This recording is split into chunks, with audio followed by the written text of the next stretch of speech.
Halo Sobat Sosial, kali ini ada beberapa KPM yang bertanya lewat kolom komentar kapan sebenarnya dana PKH untuk tahap 1 di tahun 2022 ini akan cair.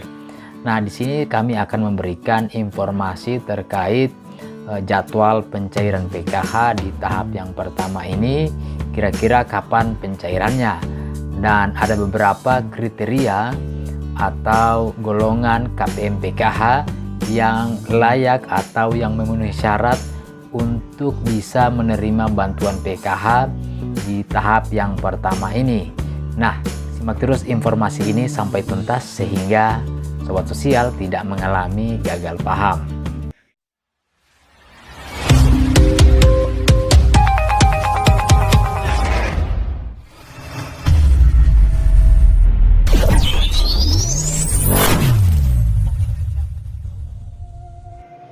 Assalamualaikum warahmatullahi wabarakatuh. Shalom, salam sejahtera, dan Om Swastiastu. Halo Sobat Sosial, apa kabarnya saat ini? Tentunya kabar yang sangat luar biasa. Tetap terjaga kesehatan dan selalu diberikan rezeki yang melimpah dari Tuhan Yang Maha Kuasa. Amin. Nah Sobat Sosial, kali ini kami akan memberikan informasi penting terkait jadwal pencairan PKH di tahap yang pertama untuk tahun 2022. Kira-kira kapan PKH ini akan dicairkan? Nah, di sini kami akan memberikan informasinya sekaligus dengan kriteria KPM PKH yang layak atau yang akan dicairkan pada tahap yang pertama ini. Namun sebelum kami melanjutkan informasi ini, seperti biasanya, bagi Sobat Sosial yang mungkin baru saja bergabung di channel ini, mohon dukungannya untuk menekan tombol subscribe dan mengaktifkan tombol loncengnya sehingga Sobat Sosial bisa terus mendapatkan informasi-informasi terbaru dari channel ini. Bagi Sobat Sosial yang merasa informasi ini bermanfaat, silakan untuk dibagikan ke media sosial yang lain, baik di media sosial Facebook ataupun pada grup-grup WhatsApp. Dan untuk Sobat Sosial yang ingin bertanya, silakan langsung bertanya pada kolom komentar YouTube. Nanti kami jawab lewat chat, juga bisa dijawab lewat video-video yang terbaru. Dan bagi Sobat Sosial yang sudah like, share, komen, dan subscribe, kami mengucapkan banyak-banyak terima kasih. Oke Sobat Sosial, kita langsung masuk pada informasinya. Nah Sobat Sosial, kapan sebenarnya PKH tahap 1 itu akan dicairkan? Nah, berdasarkan jadwal dari Kementerian Sosial, bahwa pencairan di tahap yang pertama ini akan cair pada bulan Januari, Februari, dan sampai bulan Maret. Nah, itu merupakan jadwal resmi yang telah ditentukan oleh Kementerian Sosial. Namun, dalam beberapa pengalaman sebelumnya di tahun kemarin, biasanya yang pertama, pencairan PKH itu akan dicairkan pada minggu awal, minggu ke tengah, atau minggu-minggu terakhir. Namun, untuk jadwal tanggal yang pasti, itu belum ada informasi resmi, tetap menunggu dari Kementerian Sosial. Dan saat ini seperti pada video sebelumnya, kami telah memberikan informasi terkait dengan percepatan penyaluran bantuan sosial yang saat ini belum terdistribusi kartu KKS-nya, dan juga masih banyak yang belum melakukan transaksi bantuan PKH dan BPNT pada tahun 2021 kemarin di bulan Desember. Nah, karena itu saat ini Kementerian Sosial memberikan batas waktu pencairan sampai tanggal 15 Januari tahun 2022. Karena itu bisa diprediksi bahwa pencairan ini akan menunggu setelah tanggal 15 Januari, sehingga di tanggal 15 Januari ke atas dipastikan pencairan PKH dan juga BPNT kemungkinan itu sudah mulai akan dilakukan. Dan juga untuk KPM PKH, bahwa pencairan ini dipastikan juga akan menggunakan sistem termin ya, atau gelombang, sehingga akan ada pencairan-pencairan seperti di tahun kemarin, ada sampai pada termin yang ke-11. Karena itu di sini kami juga akan memberikan beberapa informasi penting terkait dengan kriteria-kriteria KPM PKH yang tentunya akan dicairkan pada tahap yang pertama ini, dan tentunya hal ini wajib diketahui oleh KPM PKH.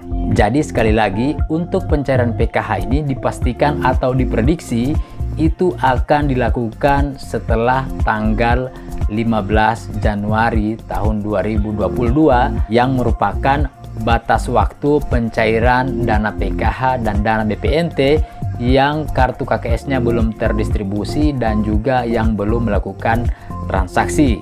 Dan dipastikan juga bahwa pencairan PKH ini akan menggunakan sistem termin sampai pada bulan Maret. Nah, di sini kami akan langsung memberikan beberapa kriteria KPM yang akan dicairkan pada tahap yang pertama ini. Nah, untuk kriteria KPM yang bisa dicairkan di tahap yang pertama ini, yang pertama adalah KPM PKH yang tentunya namanya itu masuk di dalam data terpadu kesejahteraan sosial yang sudah dikelola oleh Pusdatin atau Pusat Data Informasi yang ada di Kementerian Sosial. Selanjutnya, untuk yang kedua, KPM PKH yang sudah padan dengan data Dukcapil, baik itu nama pengurusnya ataupun alamat serta anggota di dalam keluarganya. Jadi KPM PKH ini juga harus padan dengan data yang ada di Dukcapil. Itu syarat yang kedua. Selanjutnya, untuk KPM PKH yang akan dicairkan pada tahap yang pertama ini, yang tentunya KPM yang masih memiliki komponen, ya, komponen ini yang dimaksud adalah komponen pendidikan, kesehatan, dan juga kesejahteraan sosial seperti ibu hamil, balita, SD, anak SD, SMP, SMA, dan juga lansia 70 tahun dan disabilitas berat. Dan selanjutnya, untuk komponen yang dimaksud ini yang tentunya juga sudah padan datanya dengan data yang ada di Dukcapil.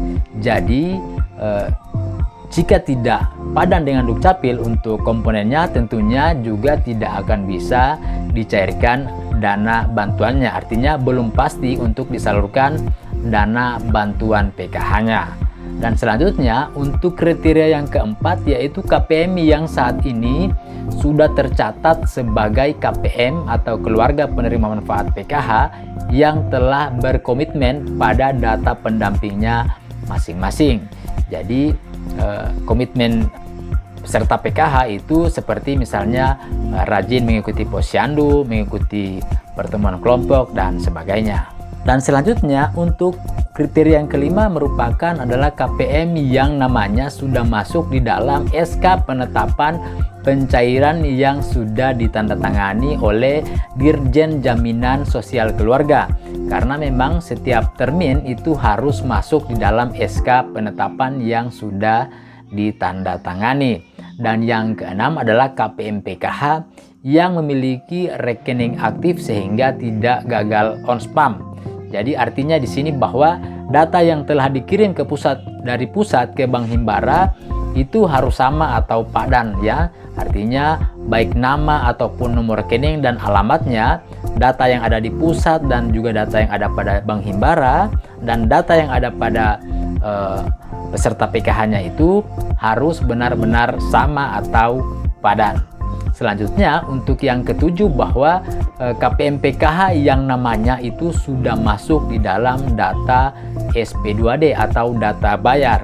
Jadi jika misalnya namanya tidak masuk di dalam data bayar, misalnya pencairan di tahap 1 di termin yang pertama, tentunya peserta PKH itu tidak akan bisa mendapatkan bantuannya karena namanya belum masuk di dalam data bayar. Karena itu dari 7 kriteria ini semuanya itu harus terpenuhi oleh peserta PKH sehingga dana PKH-nya itu bisa dicairkan. Sehingga bagi KPM PKH yang mungkin saat ini datanya belum padan dengan data Dukcapil, sebaiknya segera melakukan proses perbaikan data di Dukcapil dan segera melapor kepada pendamping PKH-nya dan juga kepada pihak kelurahan atau desa, dalam hal ini pada operator 6NG.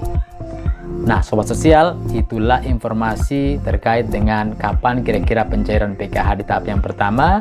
Diprediksi itu akan dilakukan setelah tanggal 15 Januari tahun 2022 dan dipastikan masih tetap menggunakan sistem termin atau gelombang.